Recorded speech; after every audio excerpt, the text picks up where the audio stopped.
عبد الله بن جدعان جعل بلال يخرج في غنمه ويرعى في غنمه. لما كان يرعى كان النبي صلى الله عليه وسلم يجلس مع ابو بكر في الغار، في غار يختبئ فيه النبي عليه الصلاة والسلام ويجلس فيه. بلال يرعى الغنم، اذا جلس يرعى الغنم مر على هالغار هذا وطل النبي عليه الصلاة والسلام وشاف بلال يرعى الغنم، ما بعد اسلم، ناداه قال له النبي صلى الله عليه وسلم: يا غلام تعال. يوم جاء بلال رضي الله عنه الى النبي عليه الصلاة والسلام، هو طبعا كان يسمع الناس يتكلمون عن النبي، وكان يسمع اسياده يسمعوا يتكلمون عن الاسلام، جاء محمد وقال محمد وفعل محمد. فقال له النبي عليه الصلاة والسلام: هل من لبن؟ ما عندك حليب تعطينا؟ قال بلال: انا ما عندي الا شاة واحدة من هالغنم لي، شاة واحدة. يقول بلال رضي الله عنه: فانها هي مؤونتي، هي اللي انا اشرب منها. قال له النبي صلى الله عليه وسلم: ائتنا بحليبها، اجيب الشاة قربها. يقول بلال: فقربت الشاة واتيت بقعبة، القعبة مثل الان نسميها الطاسة او القدح الصغير. يقول: فجئت بها فحلب النبي، بركة محمد صلى الله على محمد.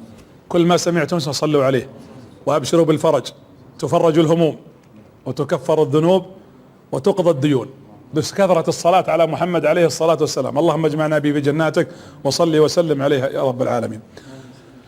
فصلاتنا على النبي نور وهداية وتوفيق. المهم حلبت، يوم حلبها شرب النبي حتى ارتوى، ثم حط القعبة مرة ثانية وحلبها، ثم شرب ابو بكر فارتوى، ثم حطها مرة ثالثة فشرب بلال حتى ارتوى. يقول بلال رضي الله عنه: فلما حلبت الشاة عاد ضرعها كما كان، ضرعها انتفخ كأن اللبن او الحليب ما طلع منها، وهذه من بركة النبي عليه الصلاة والسلام. يقول استمريت، يقول فوقفت عند النبي فقال له: يا غلام هل لا تريد الاسلام؟ ليش ما تدخل الاسلام؟ فاني رسول الله، انا محمد رسول الله. قال: اشهد ان لا اله الا الله واشهد انك محمد رسول الله. يقول جلست 3 ليالي 3 ايام وانا اروح اهل الغار هذا، لين اكتشفتها قريش. كيف دروا قريش؟ جاء، انا اسمي ابو جهل ذا سوسة، ابو جهل صحيح، ترى بعض الناس عندنا اليوم في لقافته قريب من سوسة ابو جهل في اللقافة. طبعا ابو جهل ذا سوسة كان هو كثير ما يصد على الاسلام ومات على الكفر، ولذلك لما جاء طبعا له قصة مع وليد بن المغيرة، يقول ترى اللي يتكلم في السيرة عنده استرسال واجد، لكن ما ودي ادخل منه ومنا ولا نضيع. يقول ان بلال اليوم رجع على الغنم، يوم راح يرعاها سام من الغنم والمرعى ما هنا مرعى. قال ابو جهل بن جدعان: من اين جاء غلامك الاسود هذا؟ قال: جاي يرعى الغنم. قال: غنمك لها 3 ايام تسمن وحليب ضرعها يكبر ويكثر، والله يقول واللات والعزى ان غلامك الاسود هذا يعرف موقع ابن ابي كبشة يعني يعرف موقع محمد صلى الله عليه وسلم. هالبركة هذه مستحيل تكون عبث. قال ابن جدعان: ما الذي ابقاه عندي؟ انا طردت 100 عبد، ليش ما طردتوه؟ قال أمية بن خلف: ابقيناه لك حتى يرعى غنمك، ما عندك احد يرعى الغنم. فقال: اذا امنعوه، ما عاد يروح لها المرعى، لا عاد يروح المرعى ولا يرعى، ما يبغاه يقابل النبي صلى الله عليه وآله وسلم. في بعض الروايات في كتب السير انهم ضربوه حتى قبل يدرون انه اسلم، الى الان ما دروا، يبغونه يعلمهم هل رأى النبي او ما رآه، وكان متمسكا يقول ما شفت احد، لانه يعرف انه الان دخل في موضوع جديد. انت موضوع الاسلام هو موضوع الامانة، موضوع الوفاء، موضوع الصبر، موضوع الانتصار للاسلام، نبي الاسلام عليه الصلاة والسلام.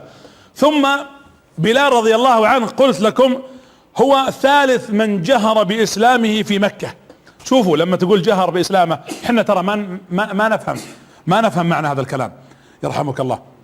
انت لما تكون في مكان جهرك بالاسلام يعني الضرر بك ويمكن قتلك، معناته الموت المحقق، وهو ايضا عبد ما عنده قبيلة تنصره مثل ابو بكر. ابو بكر جهر باسلامه وراه قبيلة، والنبي صلى الله عليه وسلم وراه عمه وراه بني عبد مناف وبني هاشم، لكن انا يا بلال من يحميني؟ ومع ذلك هذا تحدي، اصرار، هذا دلالة قناعة وقبول ورغبة في ان ينشر هذا الخير وان يقول انا اسلمت، مع انه كان مرخص له الا يعلن، ما بعد جاء وقت الامر بالجهر بالاسلام، بامكانه يبقى على عدم جهره. ال7 الذين جهروا بالاسلام طبعا النبي صلى الله عليه وسلم 1، ابو بكر رضي الله عنه 2، بلال الثالث ممن جهر بإسلامه عمار رضي الله. أنا كنت اليوم بتكلم عن آل ياسر لأنهم أسرة عجيبة الحقيقة، يعني رفع الله ذكرهم إلى اليوم. أسرة عانت معاناة كبيرة، ومن الأسر الفقيرة، لكنها أسرة كلها ماتت في وقت واحد.